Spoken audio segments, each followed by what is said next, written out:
ಎಲ್ಲರಿಗೂ ನಮಸ್ಕಾರ. ನಾನು ನಿಮ್ಮ ಚೆನ್ನ. ಈ ಒಂದು ವಿಡಿಯೋದಲ್ಲಿ ವಿಶ್ವ ಅಪ್ಪಂದಿರ ದಿನದ 2024ರ ಭಾಷಣ ನೋಡ್ತಾ ಇದೀವಿ. ಈ ಒಂದು ಭಾಷಣ ಅಂತಕ್ಕಂಥ ಇಷ್ಟ ಆಯ್ತಾ? ಇಷ್ಟ ಹೋದ್ರೆ ಒಂದು ಲೈಕ್ ನೀಡಿ. ಒಂದು ಲೈಕ್ ಅನೇಕ ವಿಡಿಯೋ ತಿಳಿದು ಪ್ರೋತ್ಸಾಹ ಮತ್ತು ಮುಗಿಸುತ್ತೆ. ಇನ್ನೊಬ್ರು ಶೇರ್ ಮಾಡಿ, ಇನ್ನೊಬ್ರು ಚಾನಲ್ ಸದ್ಯ ಇಂಥ ಅನೇಕ ವಿಡಿಯೋ ಚಾನಲ್ನ ಸಬ್ಸ್ಕ್ರೈಬ್ ಆಗಿ. ಹಾಗೆ ಒಂದು ಮಾಹಿತಿ ನೋಡ್ತಾ ಹೋಗೋಣವಾ? ಈ ಒಂದು ಭಾಷಣ ಮಾಡೋದು ಸೂಚನೆ ಏನಂತೀರಾ? ಇಲ್ಲಿ 1ರಿಂದ 10 ಪಾಯಿಂಟ್ ಕಂಡು ಬರ್ತವೆ. ನಿಮ್ಮ ಭಾಷಣದಲ್ಲಿ 1ನೇ ಪಾಯಿಂಟ್, 2ನೇ ಪಾಯಿಂಟ್, 3ನೇ ಪಾಯಿಂಟ್ ಅಂತ ಹೇಳ್ತೋಬೇಡಿ. 1ರಿಂದ 10 ಪಾಯಿಂಟ್ಗಳನ್ನ ಚೆನ್ನಾಗಿ ಕಲ್ತೋರಿ, ಪರ್ಫೆಕ್ಟ್ ಆಗ್ರಿ. ಅದಾದ ನಂತರ ಪಾಯಿಂಟ್ಗಳನ್ನ ಬಿಟ್ಬಿಡಿ. ಸ್ಟೆಪ್ ವೈಸ್ ವಿಷಯವನ್ನು ಮಾತ್ರ ಹೇಳ್ತಾ ಬನ್ನಿ, ಎಕ್ಸ್ಪ್ರೆಷನ್ ಕೊಡ್ತಾ ಹೇಳ್ತಾ ಬನ್ನಿ. ಇನ್ನೂ ಅದ್ಭುತವಾಗಿರುತ್ತೆ ನಿಮ್ಮ ಭಾಷಣ ಅಂತಕ್ಕಂಥದ್ದು. ರೈಟ್? ಹಾಗಾದ್ರೆ ನಾನು ನಿಮಗೆ ಪಾಯಿಂಟ್ ವೈಸ್ ನಿಮಗೆ ಹೇಳ್ತಾ ಹೋಗ್ತೇನೆ. ಓಕೆನಾ? ಮೊದಲನೇ ಪಾಯಿಂಟ್ ನೋಡಿ, ಎಲ್ಲರಿಗೂ ಶುಭೋದಯ. ಎಲ್ಲರಿಗೂ ಶುಭೋದಯ.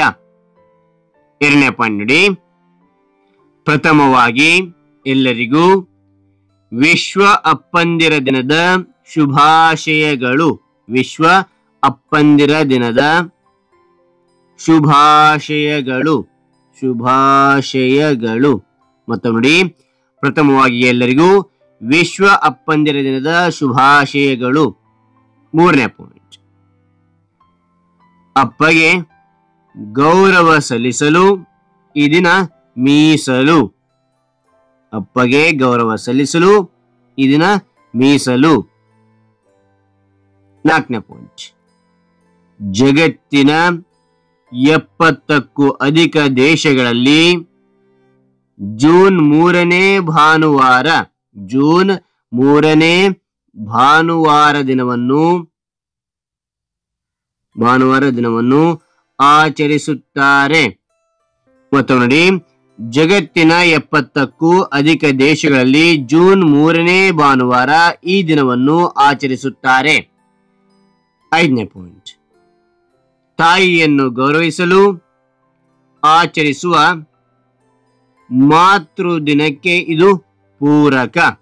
ಮತ್ತು ನೋಡಿ, ತಾಯಿಯನ್ನು ಗೌರವಿಸಲು ಆಚರಿಸುವ ಮಾತೃ ದಿನಕ್ಕೆ ಇದು ಪೂರಕ. 6ನೇ ಪಾಯಿಂಟ್, ಅಪ್ಪಂದಿರ ದಿನವನ್ನು ಮೊದಲ ಬಾರಿಗೆ 19 ಜೂನ್ 1910ರಲ್ಲಿ ಅಮೆರಿಕಾದ ವಾಷಿಂಗ್ಟನ್ನಲ್ಲಿ ಆಚರಿಸಲಾಗಿತ್ತು. 7ನೇ ಪಾಯಿಂಟ್, 1916ರಲ್ಲಿ ಅಮೆರಿಕ ಅಧ್ಯಕ್ಷ ವುಡ್ರೋ ವಿಲ್ಸನ್ ತಂದೆಯ ಸೇವೆಗಳನ್ನು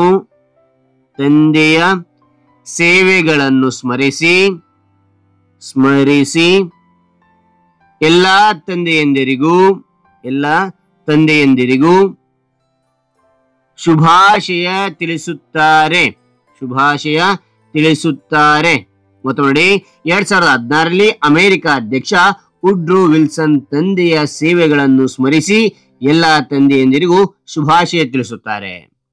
8ನೇ ಪಾಯಿಂಟ್, 1966ರಲ್ಲಿ ಅಧ್ಯಕ್ಷ ಲಿಂಡನ್ ಬಿ ಜಾನ್ಸನ್ ಜೂನ್ 3ನೇ ಭಾನುವಾರವನ್ನು 1966ರಲ್ಲಿ ಅಧ್ಯಕ್ಷ ಲಿಂಡನ್ ಬಿ ಜಾನ್ಸನ್ ಜೂನ್ 3ನೇ ಭಾನುವಾರವನ್ನು ವಿಶ್ವ ಅಪ್ಪಂದಿರ ದಿನವೆಂದು ಘೋಷಣೆ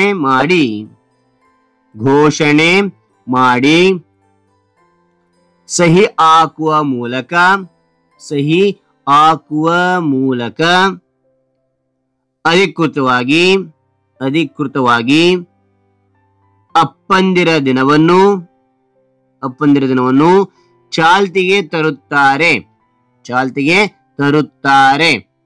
9ನೇ ಪಾಯಿಂಟ್, ನಮ್ಮ ಜೀವನದ ಪ್ರತಿ ಹೆಜ್ಜೆಗೂ ಬೆನ್ನೆಲುಬಾಗಿ ನಿಂತ ತಂದೆಯ ವಾತ್ಸಲ್ಯವನ್ನು ನಾವು ಸೋತಾಗ ನಮ್ಮನ್ನು ಕೈ ಹಿಡಿದು ಮೇಲೆಬ್ಬಿಸಿದ ನಮ್ಮ ಅಪ್ಪ ನನ್ನ ಹೀರೋ. ಮತ್ತು ನೋಡಿ, ನಮ್ಮ ಜೀವನದ ಪ್ರತಿ ಹೆಜ್ಜೆಗೂ ಬೆನ್ನೆಲುಬಾಗಿ ನಿಂತ ತಂದೆಯ ವಾತ್ಸಲ್ಯವನ್ನು ನಾವು ಸೋತಾಗ ನಮ್ಮ ಕೈ ಹಿಡಿದು ಮೇಲೆಬ್ಬಿಸಿದ ನಮ್ಮ ಅಪ್ಪ ನನ್ನ ಹೀರೋ. 10ನೇ ಪಾಯಿಂಟ್, ಅವರ ಕೊನೆಗಾಲದಲ್ಲಿ ನಾವು ಕೈ ಬಿಡದೆ ಅವರ ಇಳಿ ವಯಸ್ಸಿನಲ್ಲಿಯೂ ಆರೈಕೆ ಮಾಡುವುದು ನಮ್ಮ ಜವಾಬ್ದಾರಿ ಎಂದು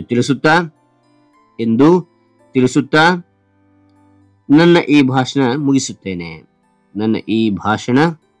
ಮುಗಿಸುತ್ತೇನೆ. ನಮಸ್ಕಾರ.